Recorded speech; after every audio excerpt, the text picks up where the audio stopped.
Hello and good afternoon. I welcome you to today's Trading Spotlight webinar here together with Admiral Markets on Friday. It's the 28th of August 2020, and my name is Jens Klatt. I'll be the moderator here for the upcoming 45 minutes around.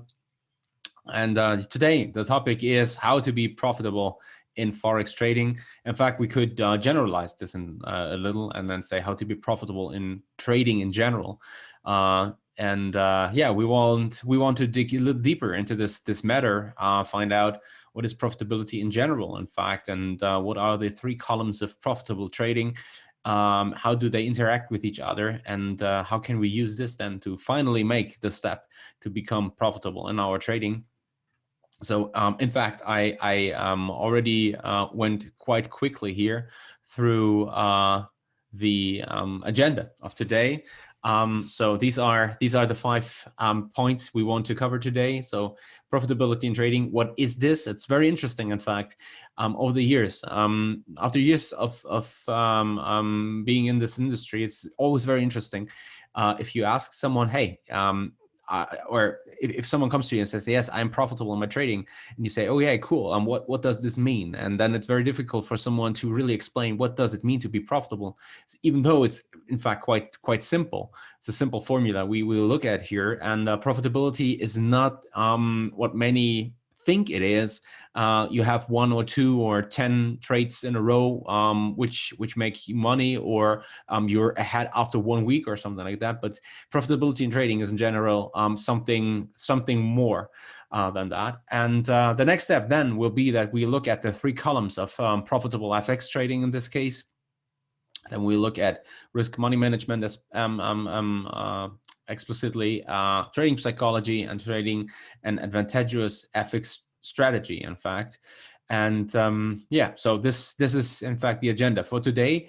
Before we start, first of all, that's me. So my name is Jens. I'm located in Berlin in Germany, and that's in fact probably the most interesting thing. So we have now this Trading Spotlight webinar series here for around 1 year.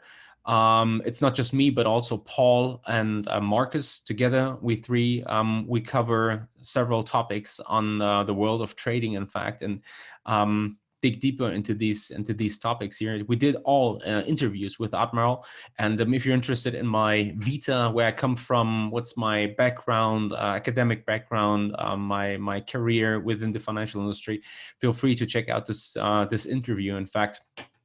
But what's more interesting is, in fact, the host here, the company, the broker, which makes all this possible, and why this plays together here with being located in Berlin. So Admiral Markets, it's a broker which is in the industry, in the financial industry, for over 19 years, nearly 20 years now, and has over 20 offices around the globe and 1 in Germany. Why is this noteworthy? It's noteworthy because when it comes to financial questions, so for me, being in the financial industry means I really worked also in the retail banking industry, especially.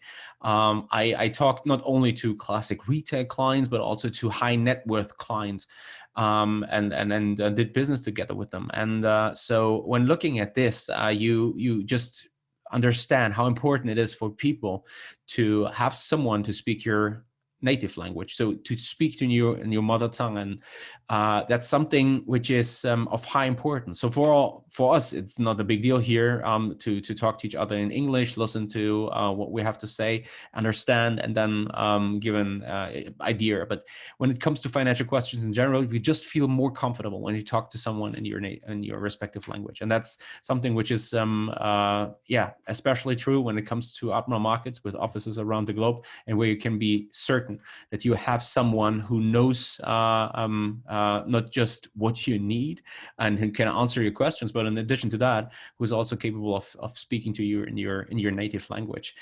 Beside all the very competitive offerings in regards to spreads, in regards to commissions and everything around this, that's on top of that. So for example, here in Germany, we refer to Admiral as the DAX expert, so the broker with the most competitive offering when it comes to DAX CFD trading, in fact. So definitely worth a look. Feel free to check out the website, admiralmarkets.com. And yeah, today we want to dig deeper into the profitability in trading, or profitability in FX trading. So as I already said, you can easily generalize this, because what I now talk about here in regards to FX trading is true for every other asset class too. So it's in general trading, profitability in trading. What is this? And as I already said, it's all coming down to a simple mathematical formula, in fact. So which is this? It's the expected value, which is defined as the hit rate of our trading approach, which you multiply with the average winning trade, and then you subtract the loss rate and multiply it with the average losing trade. And if this, after all, is greater zero, well, you're profitable. So profitability in trading is trading with the positive expected value, in fact. And what you can see here now is understanding this formula not only means that you understand why you should let winning trades run and cut losing trades short. Why do I say that? You probably heard about this, read about it. It's every time the same, let's say. So for example, the interview series Market Wizards from Schwager, for example, interviewing very successful traders, hedge fund managers. So he's talking to them, and all of them, they say, let winning trades run, cut losing trades short. If you ask me what's the key success formula, let winning trades run, cut losing trades short. But the thing is, why is that? And you can see that when looking at this formula for the expected value. When you look here at the average winning trade, which is in bold, and you have the average losing trade. So if you increase the average winning trade, which is the same as if you say, let a winning trade run, increase the size of the winning trade that way, you leverage, or you increase this part here of this formula, while the average losing trade, if you cut losing trades short, if you keep them small, well, you make sure that this part here of this formula is kept small, which means nothing more than you let the winning trades run, this part is increased, and you subtract a smaller number, which means you have a high chance that the number you'll get is greater zero, which means nothing more than you have a positive expected value, meaning you're profitable in your trading. So this is where this comes from, why it's so important to let winning trades run, cut them short. But and this is the thing, I think many people underestimate the importance of really digging deeper into such a simple sentence, in fact. So it's always a question, why is that the case? And if you now look at this formula here and you understand where this sentence comes from, I think it's way easier now in the future to let winning trades run. I mean, I'm not saying it's easy, but I'm saying it's easier, which means it's not easy due to things like we covered in former webinars, like loss aversions, cognitive dissonances, for example, where we have trouble letting winning trades run and cutting losing trades short due to our normal tendency to be human, or in general to be human, in fact. But still, it's easier to find ways now to approach this and tackle this problem, this human problem, in fact, if you understand why you should let a winning trade run, cut a losing trade short. And in addition to that, it also illustrates why losing trades can be good trades and why winning trades can be bad trades, in fact. So why do I say that? How can a winning trade be a bad trade since your account increases, while how can a losing trade be a good trade if it decreases your equity in your account? That's a little, therefore you need to dig a little deeper into this formula, in fact. But what you can see, if you have a trading strategy, an FX trading strategy, which has a positive expected value, so that means that if this strategy is profitable in this case, you know that you have a hit rate and an average winning trade and a losing trade, loss rate, and then average losing trade. You have numbers for that. So let's assume now that the hit rate here is, let's say 50%, loss rate is 50% also. And now the average winning trade is 200 euros, while the average losing trade is 100 euro.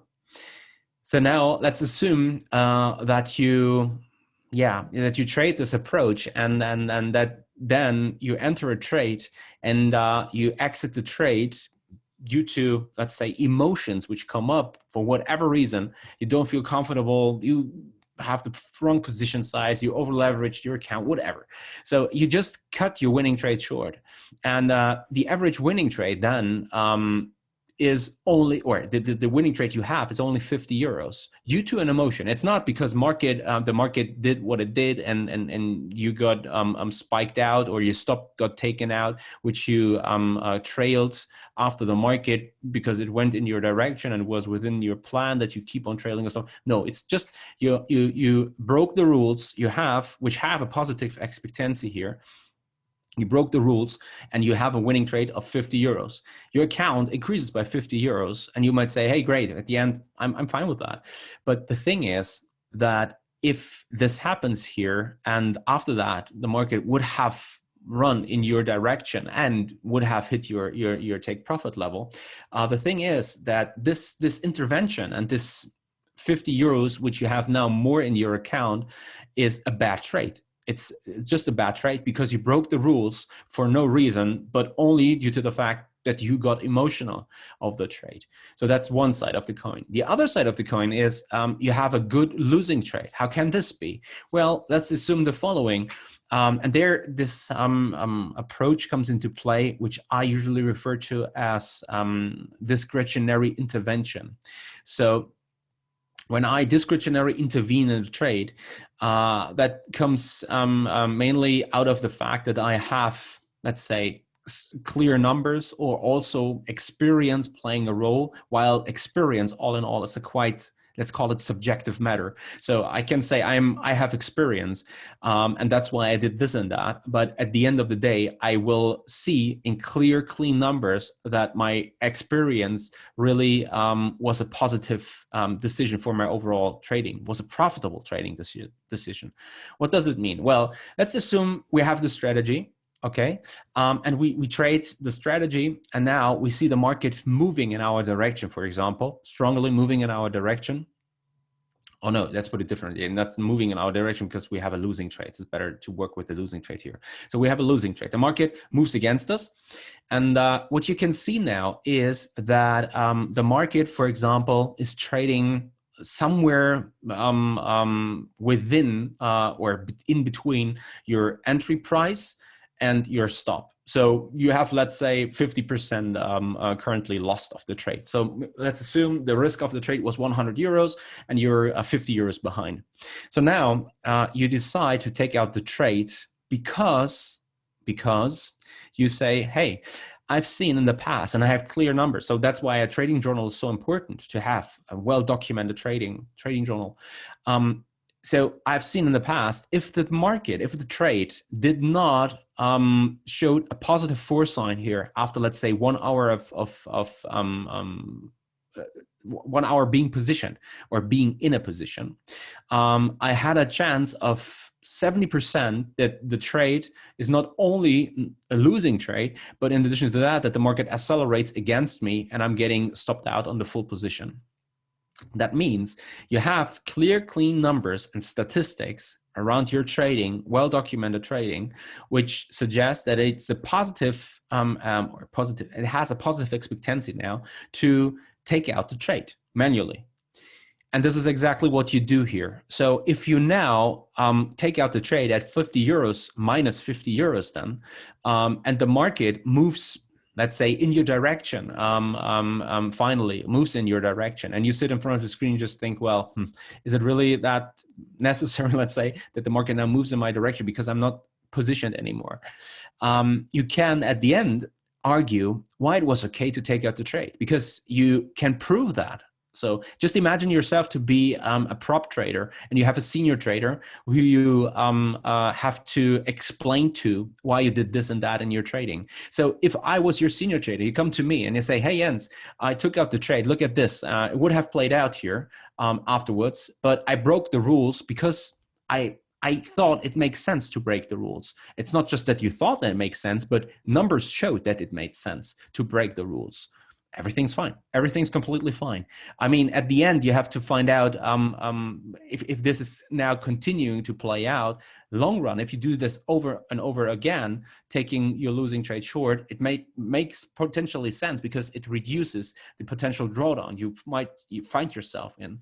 But this is just an idea on how a winning trade can be a bad trade. Taking out the trade for no reason, being emotional, whatever, that can be a bad trade. While if you have clear numbers which prove that you taking a decision based on past performance, and given your experience in the past, once a trade did not play out after a certain amount of time, for example, that's just an example. And you taking that out made sense because in the long run, this will make you money or make sure that you lose less money. That might be a good decision, even though it's losing money. So this is where you see how profitability in trading, what is meant by that. If someone says profitability in trading is only having winning trades or avoiding losing trades, that's definitely not the case. Profitability in trading means definitely way more. 1 second. Oh, you can see that then, right? You can see that. The question is, how do we know when a trade is a good trade and a winning trade? Well, it's, as I already explained. I hope that it became clear what I meant by this, because the question was already asked here 7 minutes ago. So I hope that it makes no sense what a profitable good trade is, and even a losing trade can be a good trade if you follow the rules and if you take decisions based on clear numbers on that. I hope that this makes sense. Okay, so someone can hear me? Can you hear me right now? Okay, I think if that was a problem, most likely I would have seen way more comments here, but that's not the case. So I think then it's a local issue, in fact. So probably, well, you can't hear me, right? So close down the system and run again if you can hear me now. Yeah.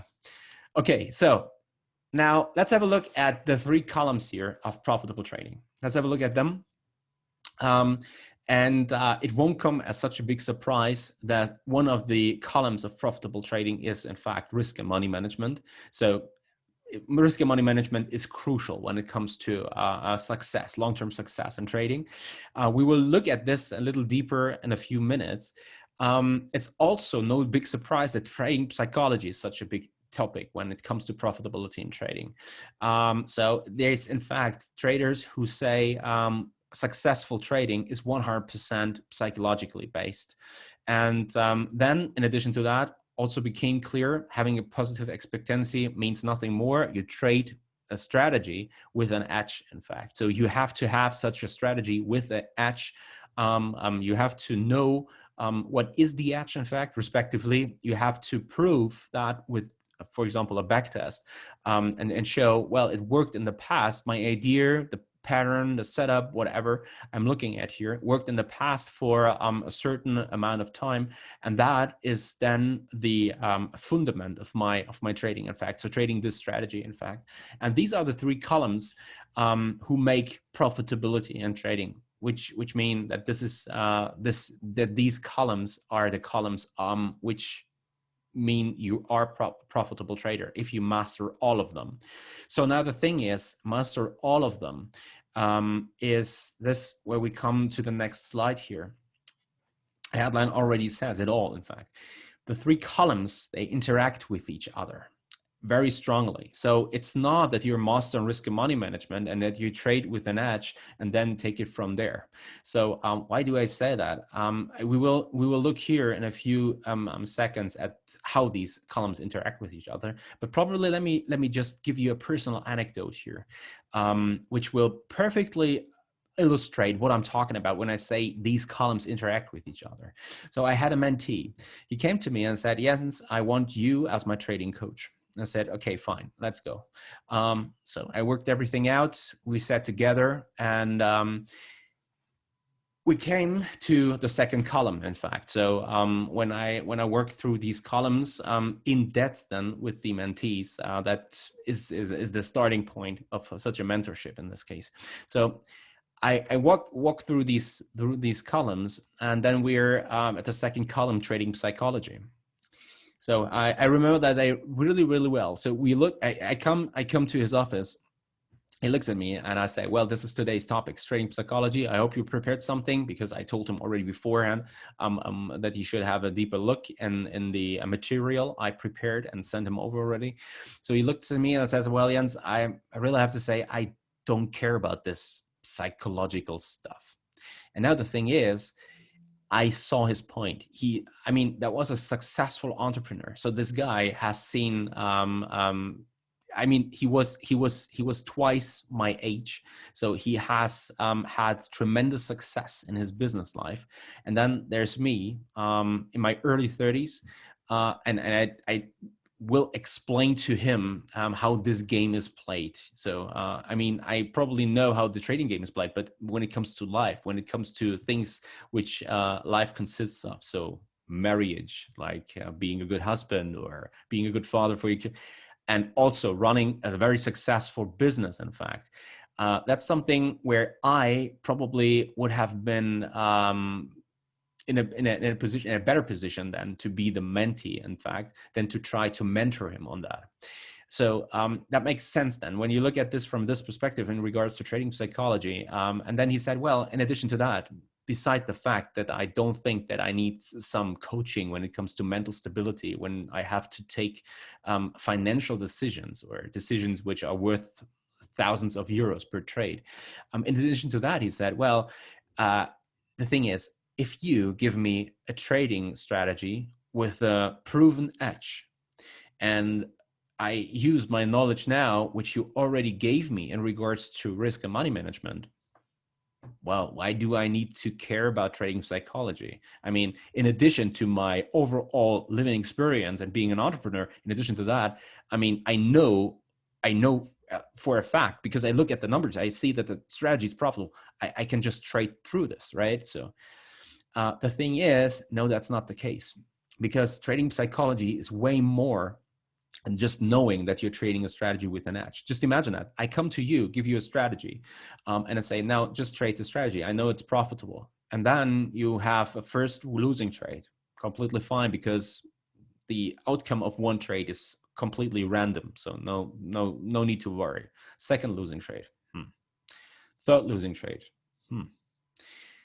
Fourth losing trade. This is not funny anymore. Fifth losing trade. Okay, I'm done with the strategy. Do you have another one? So this is usually what works then. The thing is that after that, usually there was the turnaround, and then you start to make money. But as you probably remember, former webinars, we had Monte Carlo simulations, for example, trading strategies with a hit rate of 50%, slightly below that, 48, 49%, real numbers. And we put them into the Monte Carlo simulator, and we run it, where we run them for 500,000 trades, in fact, and created different equity curves. And there were streaks of sometimes 14, 15 losing trades in a row, which is completely normal and nothing to worry about. From a pure statistical standpoint, it's completely normal to have such a losing streak. I'm not saying it's easy. I'm not saying it's fun, not at all. I find myself currently in such a losing streak with one of my traded strategies, in fact. So I can definitely assure you that's not very funny. But at the end of the day, it's something you have to deal with. And I can deal with that because I know why I can trust my strategy. I worked it out. It works for me. It worked in the past, and it will likely continue to work in the future. So that's why I can trust the strategy, and I can keep I'm staying calm, and I can keep my mental stability in this case. Someone who has no clue what the strategy is about, but just takes the strategy, like you probably click on an ad somewhere on Facebook, Twitter, or wherever, and you say, hey, great, this is a profitable trading strategy, has worked, and there's probably the backtest result. You can see everything. That's very, very difficult, still very difficult, because you don't know what data was used to run the backtest and everything. But all in all, you'll find out after 3-4 losing trades, you will just lose your temper. You will just lose your patience, and you will just not continue to trade the strategy. And this is why it's so important, for example, to be a master in all three columns and not just only one. In addition to that, we now want to have a look here at how these columns interact with each other, in fact. So first of all, let's have a look here at risk, money management, trading psychology. You will see that you can play with all columns here, compare two of them, and at the end you will get a close of the cycle, let's say. So first of all, risk, money management, and trading psychology. So trading with an adequate position size has consequences on the mental stability of the trader. I think this is self-explaining. No one really needs to argue with that. I think it's self-explaining because if you're too big, you will definitely have trouble to stay in a trade, or to focus on trading the plan instead of focusing on the overall amount of money you probably just made, or you probably just lost, and just cut the trade short if it's a winning or losing trade, because you can't stand the mental pain anymore, which is connected to the too big position size, in fact. So my classic example in this regard is, for example, just imagine you have a 9-to-5 job and make, let's say, 3,000 euros a month, and then you inherit 500,000 euros, and you say, hey, great, I have such a trading breakout strategy in the DAX, for example, every morning, and it says don't risk 1% per trade. So now you say, oh, great, I have the strategy, I have the parameters, and you have a, let's say, range width of, let's say, 50 points, which means if you risk 1% equaling 5,000 euros, if you have 500,000 of trading capital, you have 1% of that 5,000. So that means you have a range, 50 points, 100 euros is 1 point. So you can easily build a position at that size when, for example, trading in a current with abnormal markets. So now you have the position, a market moves, let's say, 20, 30 points in your direction. While the plan says you have to target for 100 points to trade this setup profitably. So no, the market breaks out and moves in your direction. And if you traded the DAX before, you know that there was sometimes very quick and aggressive moves and very erratic moves sometimes. So what happens with you in your spot? You look at the chart, just seeing, wow, I just made, let's say, within 10 minutes, I made the same amount. I usually have to work for 4 weeks. I go to work 9 to 5 every day, Monday till Friday, 1 month, and get the same amount of money to pay my rent and everything. And this is something I just made within 10 minutes. Will you break the rules? I think there's an increased likelihood that you will do. I'm not saying you will, but there's an increased likelihood that this will probably happen. So the same is true on the downside, especially when you're trading with funds you can't afford, and then hope starts to pick up, or you start to hope that the market will turn around. And there you can see that position sizing and mental stability play very strongly, interact very strongly with each other, in fact. So then trading psychology and trading a strategy with an edge. We went through this example already with my personal anecdote here, strategy hopping, which results mainly out of the fact that the trader does not know, or does not know what to expect, respectively, does not trust his strategy. You have to put this in quotation marks, because it's not his strategy, it's the strategy of someone else he just wants to follow. That's, for example, one of the things, probably it's a perfect moment now to make this a topic, because you probably followed some of my trades in the Traders Yard community. I highly recommend you joining us there. So the link will be posted in the description box.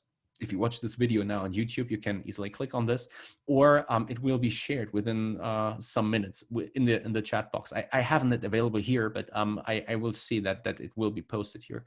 And now the thing is, I'm presenting there 2 fully automated trading strategies, 100% fully automated, one on the DAX, one on the S&P 500. And the strategy itself is not performing well, but the thing is, it's not about performance. And I made this a topic right at the beginning when we started this project. I said, guys, we are not here to perform, but it's more like you have to understand the process, to follow clearly rules which are given. So this is the range, this is where you place the stop, this is where you enter the trade, and then take it from there.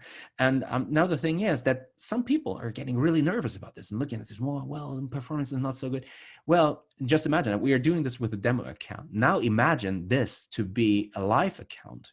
So the same is true. I once did a webinar series around the US market opening, and I traded one strategy in the S&P there. And it was where it is a strategy you trade every day. And it was the first 4 events. It was a event which took place something around 6 months or so. So the first 4 events, the first 4 weeks, we had this Thursday live trading event in the US market opening in the S&P 500. We're all losing trades, but we were ahead. After 1 month, we were ahead because you trade this every day.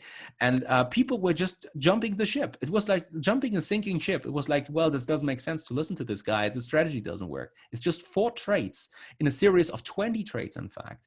So the thing is, and it all comes down to really trusting your strategy, mental stability, knowing what you're doing.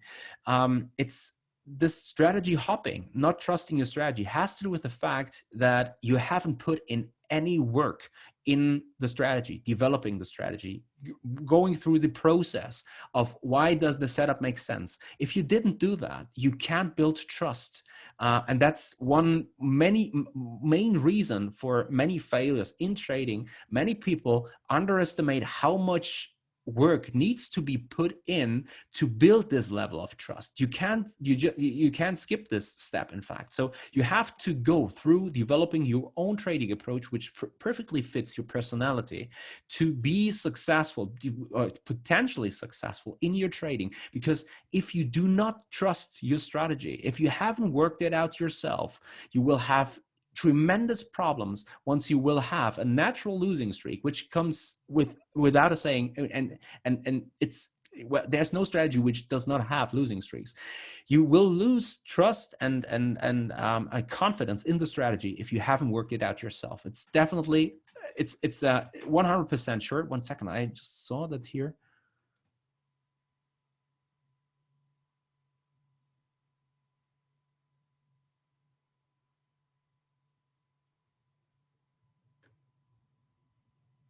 Yes. So to answer your question, here is it how many average strategies can a trader use? I think it depends. The question here, when it comes to how many strategies, it comes down to how you trade them. If it's discretionary trading, I myself would focus probably on 2 strategies, because everything above that is getting really tough already. And sometimes, especially if you're a beginner, you should focus on one strategy only, and then focus on it and really play it perfectly. And once you play this strategy perfectly, you can add another one, but then we are already entering territory which is very hard to keep in the long run. I myself, for example, I'm when it comes to my strategies, it's 1 second, it's 4. I'm trading 4 strategies myself, but all of them are automated. So I allow myself these so-called discretionary interventions, document them, but it's already tough, even though it's fully automated. But yeah, that's what I would prefer, in fact. Let's come to the risk money management and advantageous trading strategy thing. So now we went through a lot of let's say pain, let's put it that way. So most of it was losing, not having confidence. Now let's have a look at something positive, but we will see that it's a crucial question. So first of all, the question is, what's your edge? And that said, what is the optimal position size in regard to your equity growth? But also in regards to your mental stability. Why is that of interest? Well, just imagine all the pain we went through this theoretically right here, and we all have been through this. So I think here many listeners here of this webinar would probably say now, well, yeah, I know that trading is not just stressful, but it's also very painful. And now imagine you finally made it. You finally have the advantageous trading strategy. You have the mental stability, and you have the risk and money management approach, which perfectly fits your personality in this case. And you've been through this, and now the question is, what's the right position size? What is the, based on my personal edge, based on my trading strategy, because I want to get paid the optimal amount of money for all the pain I go through here. So here, risk and money management and trading advantageous trading strategy, this plays perfectly together, because there are formulas which make sure that you know that your edge is that you can fully capitalize on your edge, and not, and this is the next thing, still not over leverage is the wrong word. Not well, stay within your comfort zone, in your mental comfort zone. Just imagine that you have an edge in your trading, which says you have well, you should risk 3% of your trading capital. So, well, this is just an example. You won't find such a strategy. I can assure you, you won't find it. But let's assume you have this, and you have 3% risk per trade. You have an edge which, in your strategy, which justifies 3% risk per trade. So now the thing is, 3%. That means that equals to some extent to sometimes drawdowns which probably exceed 20%. I mean, depends a little on the edge, how big it is, but sometimes you will definitely have periods when you lose 20% of your equity. Even if you have the edge, even if you have the trust trading the strategy with this big edge, in fact, can you cope with a drawdown of 20% in your account? Can you keep cool once you see your account dropping, your equity dropping 20%? If not, well, you have to adapt here and make sure that your personality fits your position size, which is given through the edge of your trading strategy. So you can see the three columns playing with each other, perfectly with each other, in fact. And yeah, so that's a short wrap up on how these columns here play with each other. And what we now want to go through here is, in fact, we want to go through some graphics here, but we have to hurry up a little, because I see it's already a little late, in fact. But let's just go through this here. Risk money management graphically, in fact. So this is very important. This is a very, very important formula because it shows the correlation between risk of ruin here and the payoff ratio. Payoff ratio is the average gain to the average loss, and the ratio of it then. And you can see the higher it is, the higher this payoff ratio is. So the longer you let a winning trade run and you cut the losing trade short, the smaller the chance of hitting your so-called risk of ruin. So that's the risk of going broke and busting your account, in fact. Now, the thing is only that the higher the payoff ratio, the lower usually the hit rate will be. Because if you say you aim for a gain of, let's say, 10-1 in this context, for example, you have to make 10 times your initial risk, in fact. That won't happen very often. So you don't see such strong trends develop every day, in fact. So which let us come to the point that a payoff ratio, which is realistic, is somewhere between 1.3 to 1 to 1.6 to 1, at least in my trading, for example. So that's usually something I can deal with, but which reduces, in addition to my hit rate, which is 48 to 49%, given the market conditions, which reduces my chances of going broke to 0. Why? Well, because I have a positive expectancy, given the formula I just introduced at the beginning. And this table here, it's from a book which was already published in the early 90s that gives you the payoff ratio and here the hit rate, in fact, and shows, for example, that with a hit rate of 1-to-1 in this case, 50% hit rate and a payoff ratio of 1-to-1, you have a 100% chance of going broke. How is that? Well, it's very simple, because the expectancy of the strategy is 0, and it does not take commissions and spreads into account here, which means that then rather sooner or later you will bust your account, even if you have a winning streak, for example. So the very, very interesting, graphical way to make some key concept of risk and money management available. There's also something which is of high importance when it comes to trading psychology. Don't be fooled by someone saying you have to avoid emotions in your trading 100%. I know what this guy this coach or whatever wants to say once he says avoid emotions in your trading. But it's not realistic, because we are humans, and humans are emotional. So emotions are, this is 100% of our nature, and so we can't really avoid this, because this will cause tensions, which will then naturally result in bad trading decisions. You can avoid these emotions, but what you should try to avoid is bad emotions, while you should focus on leveraging good emotions in your trading. And here, the so-called Jerks-Dodson model comes into play. So you can see here at this axis, at the x-axis at the bottom, you have the arousal. So from low to high. So there needs to be a certain arousal, in fact, to perform here at your highest level, the so-called zone. So this red cycle here is the zone. So it's the point where you optimally perform based on a certain arousal. So let's put it differently. A football player, for example, a soccer player, he needs to warm up before he starts playing at his highest level. So also to avoid to get injured, in fact. And so when you hear someone saying you should avoid emotions, well, you should let emotions come into your life in your trading, as long as it helps you to reach this optimal zone here. Once these emotions overtake, you have the risk here, in this case, of seeing a drop on the right side and find yourself in a stressful environment. And this is impaired performance because, for example, of strong anxiety, for example, over leveraging your account here, for example.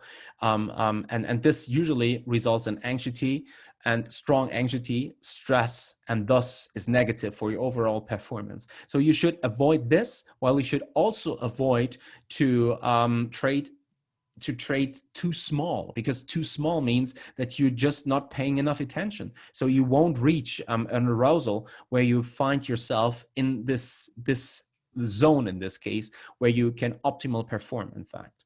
So that's it around trading psychology. And now we want to go through what does it mean to have an advantageous FX trading strategy. So let's just skip here through these points.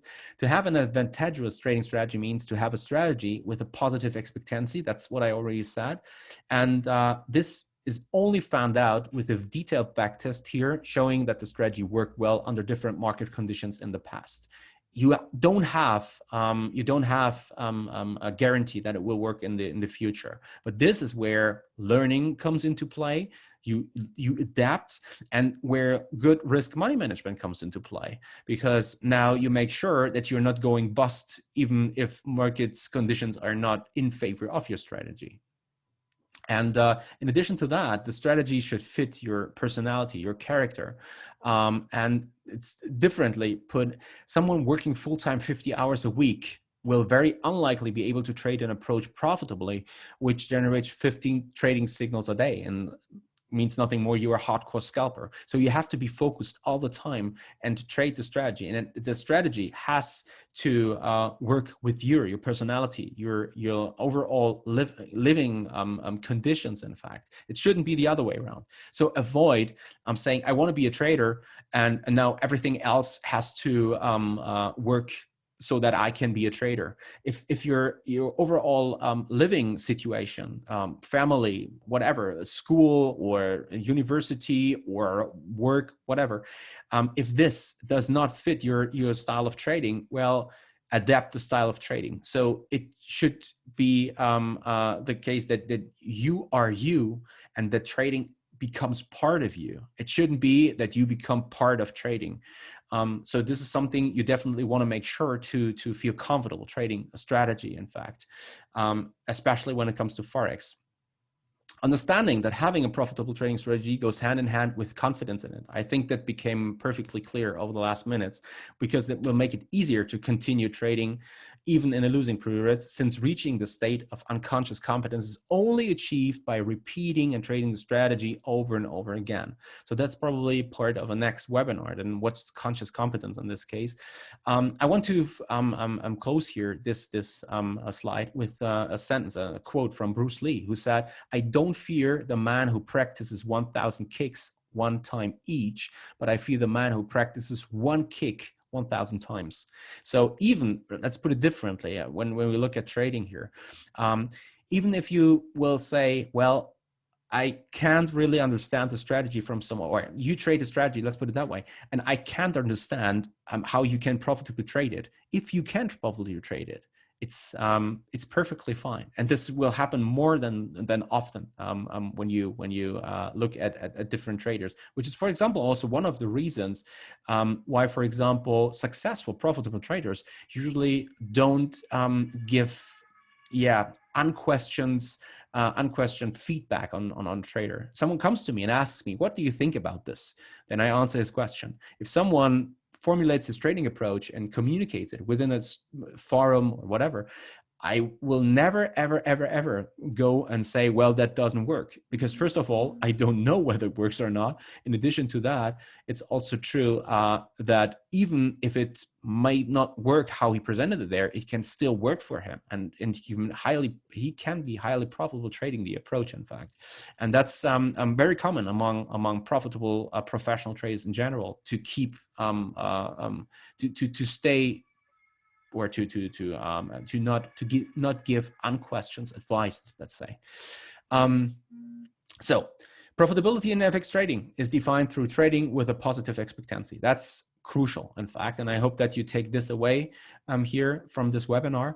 So expected value is given by multiplying the hit rate with the average winning trade, subtracting the loss rate, and multiply it with the average losing trade. If the number here is greater than 0, you have a positive expectancy, and thus you have an overall profitable trading strategy.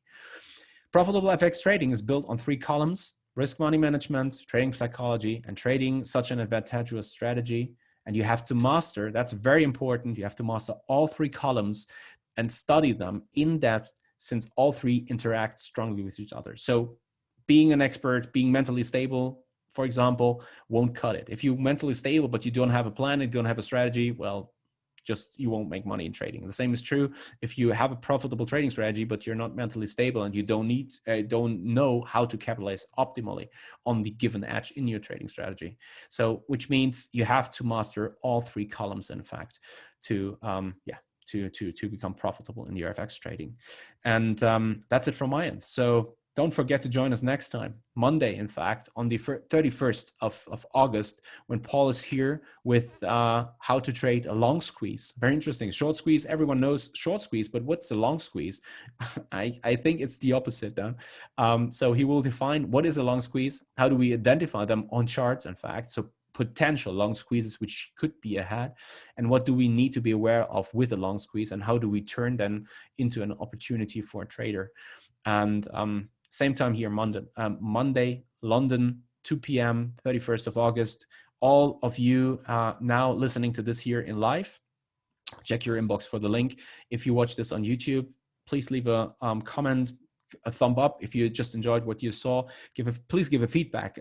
Ask your questions right in the description box. Join our Trading Spotlight community asking your questions. And if you watch this on YouTube, then go over to admiralmarkets.com. There, the tab education webinars, and there you can register for free for all Trading Spotlight webinars. And there's the website. Here are the contact details, and here's the risk disclaimer. So that's it from my end. I hope you enjoyed the webinar, as I enjoyed preparing it. Have a nice weekend. Happy trading. Watch your stops. Talk to you again next week, Friday. I look forward to it. See you, and bye-bye.